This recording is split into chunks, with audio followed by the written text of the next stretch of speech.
أعوذ بالله من الشيطان الرجيم بسم الله الرحمن الرحيم سبح اسم ربك الأعلى الذي خلق فسوى والذي قدر فهدى والذي أخرج المرعى فجعله غثاء أحوى سنقرئك فلا تنسى إلا ما شاء الله إنه يعلم الجهر وما يخفى ونيسرك لليسرى فذكر إن نفعت الذكرى سيذكر من يخشى ويتجنبها الأشقى الذي يصلى النار الكبرى ثم لا يموت فيها ولا يحيا قد أفلح من تزكى وذكر اسم ربه فصلى بل تؤثرون الحياة الدنيا والآخرة خير وأبقى إن هذا لفي الصحف الأولى صحف إبراهيم وموسى صدق اللہ العظیم۔ یہ سورہ اعلیٰ ہے اور مکی سورہ ہے۔ اللہ کے حبیب صلی اللہ علیہ وسلم پر جب وحی نازل ہوتی تو محمد صلی اللہ علیہ وسلم اسے جلدی جلدی یاد کرتے، اور یہ خدشہ انہیں ہوتا کہ کہیں ایسا نہ ہو کہ میں کوئی آیت بھول جاؤں اور اللہ کا پیغام ادھورا لوگوں کو پہنچاؤں۔ اس وجہ سے محمد صلی اللہ علیہ وسلم جو آیتیں نازل ہوتی اسے جلدی جلدی یاد کرتے، تو اللہ تعالیٰ محمد صلی اللہ علیہ وسلم کو دلاسہ دینے کے لیے یہ صورت نازل فرمائی، اور اس کے اندر آیتوں کو یاد رکھوانے کا ذمہ خود لیا۔ اللہ تعالیٰ ارشاد فرماتے ہیں، اپنے بلند و بالا رب کی تسبیح بیان کیجئے، پاکی بیان کیجئے، جس نے پیدا کیا اور ٹھیک ٹھاک بنایا، جس نے اندازہ کیا اور پھر راہ دکھائی، جس نے تازہ گھاس پیدا کیے پھر اس کو سکھا کر سیاہ کوڑا کر دیا۔ ہم تمہیں پڑھائیں گے پھر آپ نہ بھولیں گے مگر جو کچھ اللہ چاہے۔ وہ ظاہر اور باطن کو جانتا ہے۔ ہم آپ کے لیے آسانی پیدا کریں گے، آپ نصیحت کرتے رہیں اگر نصیحت کچھ فائدہ دے۔ جو ڈرنے والا ہے وہ نصیحت لے گا، اور بدبخت اس سے گریز کرے گا، بچے گا۔ جو بڑی آگ میں جائے گا جہاں پھر نہ اسے موت آئے گی اور نہ ہی وہاں جیے گا۔ بے شک اس نے فلاح پالی جو پاک ہو گیا، اور جس نے اپنے رب کا نام یاد رکھا اور نماز پڑھتا رہا۔ لیکن تم تو دنیا کی زندگی کو ترجیح دیتے ہو، اور آخرت بہت بہتر اور بہت بقا والی ہے۔ یہ باتیں پہلے کتابوں میں بھی ہیں، ابراہیم علیہ السلام اور موسیٰ علیہ السلام کی صحف میں بھی۔ اللہ تعالیٰ اس صورت کے اندر اپنے ذکر کی تلقین کر رہے ہیں۔ اللہ تعالیٰ فرما رہے ہیں کہ آپ اپنے بلند و بالا رب کی پاکیزگی بیان کریں، اس کی تسبیح بیان کریں۔ حدیث شریف میں آتا ہے کہ جب یہ صورت نازل ہوئی تو محمد صلی اللہ علیہ وسلم نے حکم دیا کہ سجدے کے اندر، نمازوں میں سجدے کے اندر سبحان ربی الاعلیٰ پڑھا کریں۔ اس صورت کے نزول کے بعد یہ تسبیح ہمیں سجدے والی ملی ہے۔ یہ صورت محمد صلی اللہ علیہ وسلم کو اتنی محبوب تھی کہ محمد صلی اللہ علیہ وسلم وطر کی اور جمعہ کے دن اور عیدین کی نمازوں کی پہلی رکعت میں اس سورت کی تلاوت فرمایا کرتے تھے۔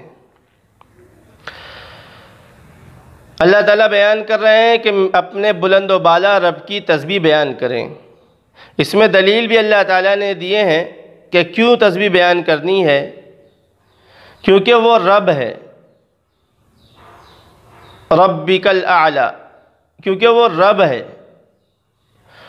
جس نے ہر چیز کو ناپید سے پید کیا ہے، جس نے انسان کو جب کہ کچھ نہیں تھا تو اسے منی کے قطرے اور پھر گوشت کے لوتھڑے اور پھر انسان کی شکل میں پیدا کیا، جوان کیا، بوڑھا کیا اور موت دیتا ہے۔ موت کے بعد جو آنے والی لامحدود زندگی ہے وہ بھی وہی دیتا ہے۔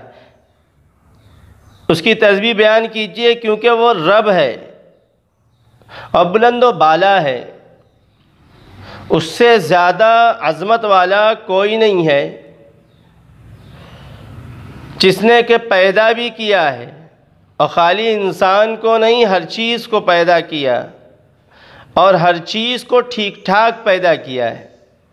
انسان کو جیسے پیدا کرنا تھا ویسے پیدا کیا، انسان کے جسم میں جہاں پر جو عضو رکھنا تھا وہاں پر رکھا، جانور کے جسم میں جہاں پر جو عضو رکھنا تھا وہاں پر وہ عضو رکھا۔ آسمان میں ستون نہیں دینا تھا، آسمان میں ستون نہیں دیا، زمین کو بچھانا تھا، زمین کو بچھا دیا، پرندوں کو پر دینا تھا، پرندوں کو پر دے دیا، چوپایوں کو 4 پیر دینا تھا، 4 پیر دے دیا۔ الذی خلق، جس نے پیدا کیا، فسوا، اور ٹھیک ٹھاک صحیح سالم بنایا، کہ جو جیسی ضرورت تھی ویسا وہاں پر طے کیا۔ اس لیے اس رب کی تسبیح بیان کریں۔ والذی اخرج المرعى، اور وہ اللہ جس نے زمین سے چارے اگائے، ہرے گھاس اور سبزیاں اگائی، وہ ایسی ذات ہے، اس کے لیے اس کی تسبیح بیان کی جائے۔ پھر اللہ کہہ رہے ہیں کہ ان گھاسوں کو سکھا کر کالا بھی کر دیتے ہیں، گویا کہ ذخیرہ بھی کرنے کے لیے ہم نے انتظام کر دیا ہے کہ ہر ایک گھاس جب تک کھائیں تو کھائے جائیں اور سال بھر استعمال کرنے ہیں تو اسے کاٹ کر کٹائی کر کے سکھا لیا جائے، سکھا کر اسے استعمال کر لیا جائے۔ جو کھیتی باڑی کرتے ہیں یا جانوروں کو پالتے ہیں یا جو فارمنگ کرتے ہیں وہ سب جانتے ہیں کہ ان گھاسوں کو کیسے محفوظ کیا جاتا ہے۔ جو ہرے ہوتے ہیں اسے سکھایا جاتا ہے، کاٹ کے رکھا جاتا ہے۔ اللہ تعالیٰ فرما رہے ہیں، بیان کر رہے ہیں کہ یہ ذات ہے میری، تو اس لیے میری تسبیح بیان کریں آپ لوگ۔ اور اے محمد صلی اللہ علیہ وسلم، سبح اسم ربک، آپ بھی اور آپ کے جو بھی ماننے والے ہیں وہ سب اس کی تسبیح بیان کریں، اس رب کی تسبیح بیان کریں۔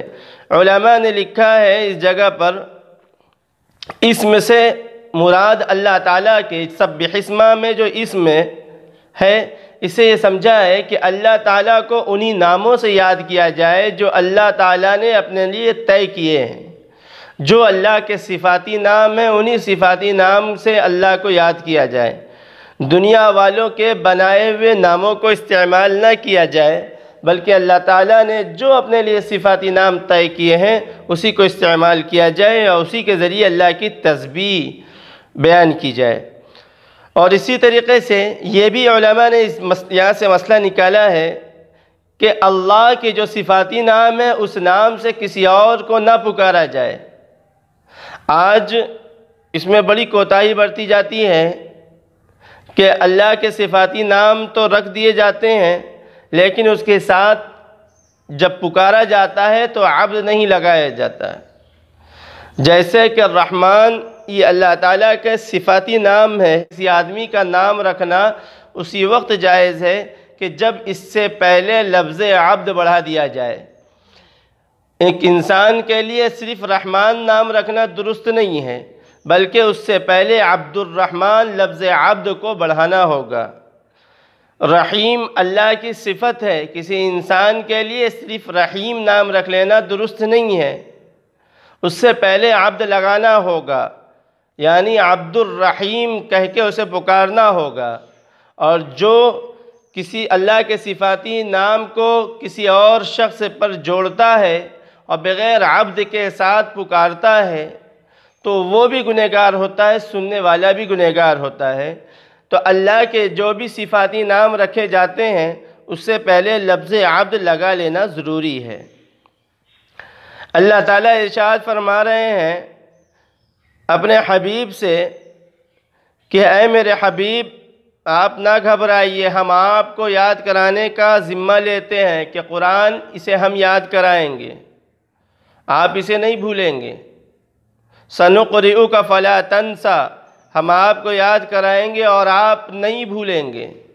اللہ نے اس یاد کرانے کا ذمہ اپنے پاس لیا۔ قرآن ہی میں اللہ تعالیٰ نے اس قرآن کی حفاظت کا ذمہ لیا ہے، آیتیں موجود ہیں کہ اللہ تعالیٰ نے اسی قرآن میں ارشاد فرمایا ہے اِنَّا نَحْنُ نَزَّلْنَا الذِّكْرَ وَإِنَّا لَهُ لَحَافِظُونَ، یہ قرآن کی آیت ہے کہ ہم نے نازل کیا ہے اس کلام کو اور ہم ہی اس کلام کی حفاظت بھی کریں گے۔ اللہ نے اس کلام کی حفاظت کے ذمہ لیا ہے اور محمد صلی اللہ علیہ وسلم سے کہا کہ حبیب آپ کو ہم یاد کرا دیں گے، آپ گھبرائیے نہیں۔ اور یہ بھی قرآن کا ایک اعجاز ہے کہ اللہ تعالیٰ نے اسے سینے بسینہ محفوظ کر دیا ہے۔ پوری دنیا سے اگر کتابی شکل میں قرآن مجید ختم ہو جائے اور اسے جمع کرنا ہو تو اللہ تعالیٰ نے ایسا حافظوں کا نظم بنا رکھا ہے کہ حافظ بیٹھیں گے اور سناتے جائیں گے اور کاتب لکھنے والا لکھتا چلا جائے گا۔ یہ اللہ تعالیٰ نے قرآن کے حفاظت کا یہ انتظام عالیشان فرمایا ہے۔ اللہ تعالیٰ ارشاد فرما رہے ہیں سَنُقْرِئُكَ فَلَا تَنْسَى، ہم تجھے پڑھائیں گے پھر آپ نہ بھولیں گے، ہم آپ کو پڑھائیں گے پھر آپ نہ بھولیں گے۔ إِلَّا مَا شَاءَ اللَّهُ، مگر جو کچھ اللہ چاہے۔ إِنَّهُ يَعْلَمُ الْجَهْرَ وَمَا يَخْفَى، وہ ظاہر و پوشیدہ کو جانتا ہے۔ اللہ تعالیٰ اپنی صفت بیان کر رہے ہیں اور اپنی طاقت کا اظہار کر رہے ہیں، یعنی اللہ تعالیٰ قرآن کی جو آیتیں آپ کے ذہن سے نکلوانا چاہیں بس وہی نکلیں گی، اس کے علاوہ نہیں نکلے گی۔ علماء نے اس کے کئی معنی لیے ہیں۔ مفسرین نے یہ بھی بیان کیا ہے کہ جو آیتیں منسوخ ہیں ان آیتوں میں جن آیتوں کو ہم چاہیں گے وہ آپ کے ذہن سے ہم نکال دیں گے، مصلحت کے تحت بھلا دیں گے، اور جن کو چاہیں گے انہیں محفوظ رکھیں گے وہ منسوخ آیتوں کے متعلق۔ علماء نے یہ بھی بیان کیا ہے کہ اس سے مراد یہ ہے کہ مصلحت کے تحت بعض دفعہ کچھ آیتیں آپ کے ذہن سے نکل جائیں گی۔ ایک مرتبہ محمد الرسول اللہ صلی اللہ علیہ وسلم قرآن کی سورت کی تلاوت فرما رہے تھے اور درمیان سے ایک آیت تلاوت کرنا بھول گئے۔ کاتب وحی حضرت ابی ابن کعب رضی اللہ تعالیٰ عنہ وہیں پر موجود تھے۔ وہ یہ سمجھے کہ لگتا ہے یہ آیت جو محمد صلی اللہ علیہ وسلم نے تلاوت نہیں کی ہے، لگتا ہے یہ منسوخ ہو گئی ہے۔ لیکن انہوں نے استفسار کیا، پوچھا کہ آقا کیا یہ آیت منسوخ ہو گئی؟ محمد صلی اللہ علیہ وسلم نے عرض کیا کہ نہیں، یہ آیت منسوخ نہیں ہوئی، سہواً یہ آیت تلاوت کرنے سے رہ گئی ہے۔ علماء نے یہی لکھا ہے کہ یہاں پر اللہ تعالیٰ یہ بیان کر رہے ہیں اِلَّا مَا شَاءَ اللَّهُ، مگر جسے ہم بھلانا چاہیں اسے ہم بھلا دیں گے۔ إِنَّهُ يَعْلَمُ الْجَهْرَ وَمَا يَخْفَى، وہ ڈھکی چھپی ہر چیز کو جانتا ہے، ظاہری چیز کو بھی جانتا ہے۔ ہم آپ کے لیے آسانی پیدا کر دیں گے، یعنی اے حبیب یہ شریعت جو آسان ہے اس شریعت کے لیے آپ کو آسان بنا دیں گے، یعنی آپ کا مزاج بنا دیں گے شریعت والا مزاج۔ تو کوئی سوال ہی نہیں ہوتا ہے کہ آپ شریعت کے خلاف کوئی عمل کریں، اور ویسے بھی شریعت کو اللہ تعالیٰ نے مزاج کے موافق بنایا ہے، اور اسلامی شریعت جو اللہ تعالیٰ نے طے کیا ہے وہ عین مزاج کے موافق اور آسان ہے، کوئی سختی اس میں نہیں ہے۔ شریعت نے ایک دم آسانی پیدا کی ہے۔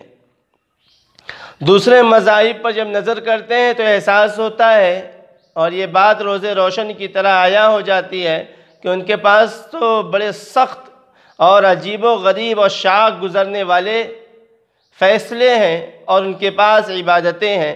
اسلام نے مزاج کے موافق عبادت دیا ہے، اور شریعت نے ایک دم آسانی اللہ تعالیٰ نے پیدا کیے ہیں کہ شریعت میں کپڑے کا پہننا بھی ہے اور عبادت کا کرنا بھی ہے۔ آپ دیکھیں گے کچھ مذاہب کے اندر کپڑے کا نہ پہننا عبادت ہے۔ اسلام نے کہا کہ نہیں، کپڑے کا پہننا یہ عبادت ہے، کپڑے کا چھوڑ دینا، ننگا رہنا یہ عبادت نہیں ہے۔ جسم کو ڈھکنا یہ عبادت ہے، سطر کا چھپانا یہ عبادت ہے، بلکہ کچھ عبادتیں فرض ہیں وہ بغیر سطر کے ڈھکے ہوئے ہوتی ہی نہیں ہیں۔ شریعت نے نکاح کو حلال اور عبادت قرار دیا۔ آپ دوسرے مذاہب میں دیکھیں گے تو ان کے پاس نکاح کا نہ کرنا، شادی کا نہ کرنا عبادت ہے۔ شریعت نے نکاح کو عبادت قرار دیا اور عین فطرت کے مطابق فیصلہ کیا۔ شریعت نے رہبانیت نہیں سکھائی، ربانیت سکھائی۔ دنیا کے سامان کو استعمال کرنے کا حکم بھی دیا، اور اس کو صحیح جگہ پہ خرچ کرنے کا حکم بھی دیا۔ الغرض اسلام نے اور شریعت مطہرہ میں اللہ تعالیٰ نے بالکل آسانی پیدا کر رکھی ہے۔ اللہ تعالیٰ وہی ارشاد فرما رہے ہیں، اے میرے حبیب، ہم آپ کو آسان کر دیں گے شریعت کے لیے، یا شریعت آپ کے لیے آسان ہو جائے گی، آپ کے لیے بہت آسان ہوگا اس پر عمل کرنا۔ اور مسلمانوں کے لیے بھی شریعت پر عمل کرنا بڑا آسان ہے۔ جو اللہ پر ایمان رکھتے ہیں ان کا روزہ رکھنا آسان ہے۔ اب شریعت نے کیا پیارا اصول دے دیا ہے کہ رمضان کے روزے رکھنا ہے سحری کر کے، افطار بھی کرنا ہے۔ ایسا نہیں ہے کہ نہ سحری ہو نہ افطار ہو، بس بھوکے پیاسے 24 گھنٹہ نہیں۔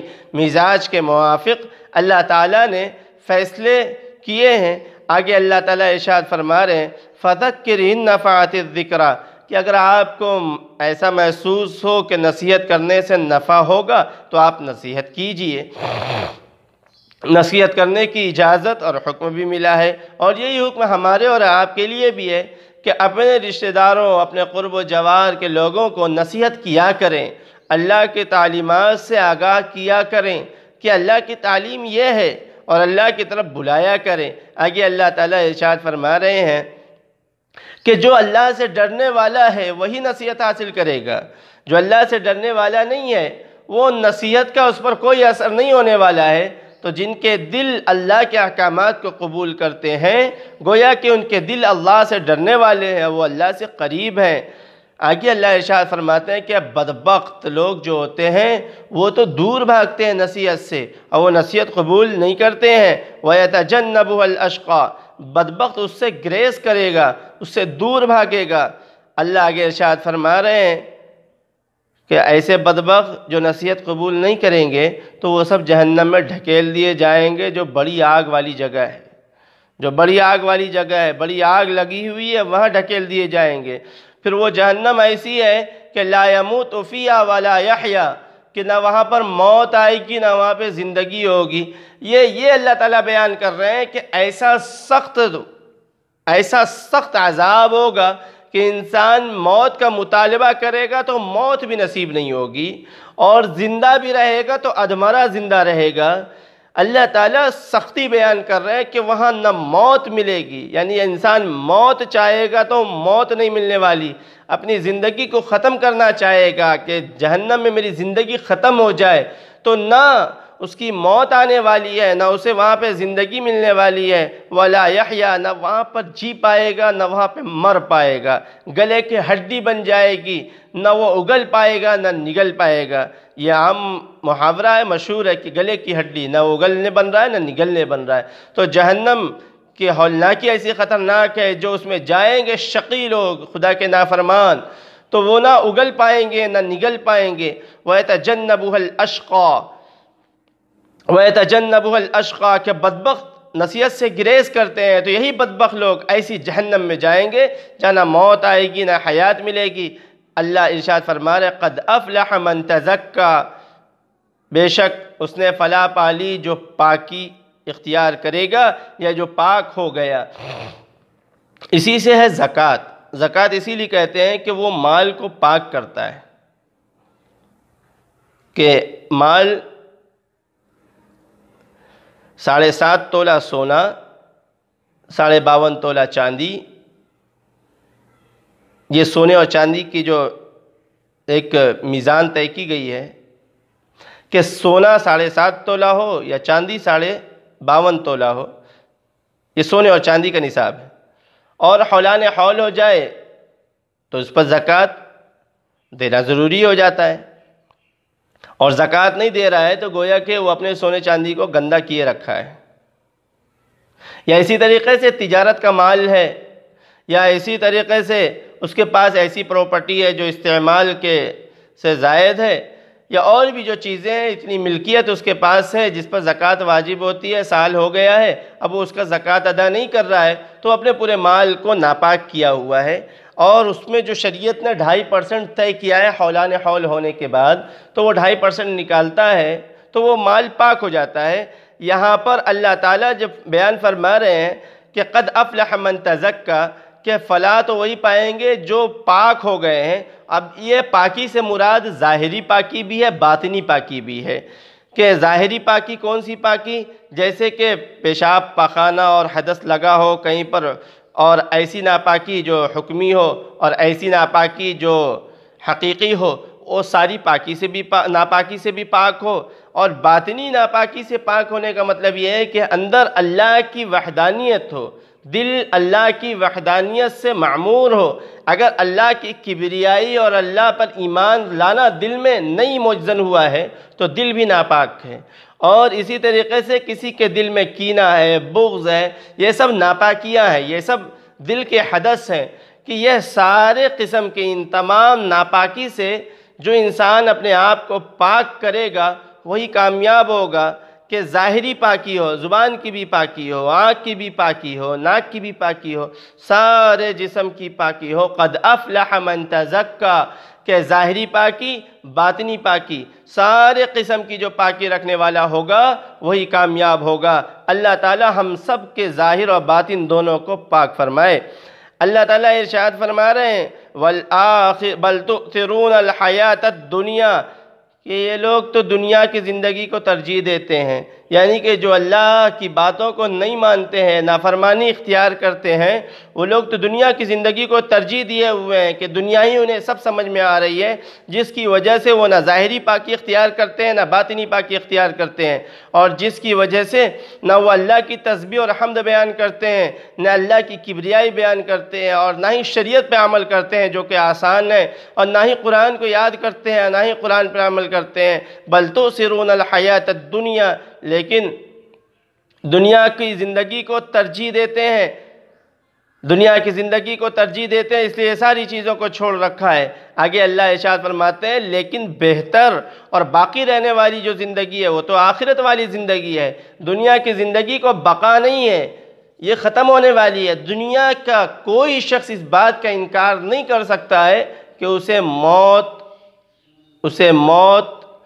موت کا مزہ نہیں ملے گا، کوئی اس کا انکار نہیں کر سکتا ہے۔ ساری دنیا اس بات کا اقرار کرتی ہے کہ موت آنی ہے اور زندگی ختم ہونی ہے، تو دنیا کی زندگی محدود ہے، یہ ختم ہوگی، لیکن آخرت کی زندگی والآخرۃ خیر، اور آخرت کی زندگی بہتر ہے اور وہ ہمیشہ باقی رہنے والی ہے، کبھی وہ ختم نہیں ہونے والی ہے۔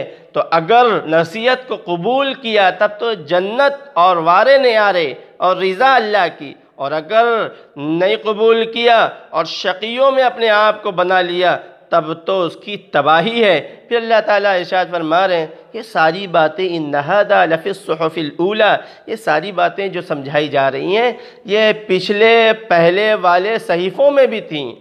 پھر آگے اللہ ارشاد فرما رہے ہیں صحف ابراہیم و موسیٰ، کہ حضرت ابراہیم اور حضرت موسیٰ علیہ الصلاۃ والسلام ان دونوں کی صحف میں بھی تھی۔ اب اللہ تعالیٰ نے یہاں پہ حضرت موسیٰ اور حضرت ابراہیم کا تذکرہ کیا ہے۔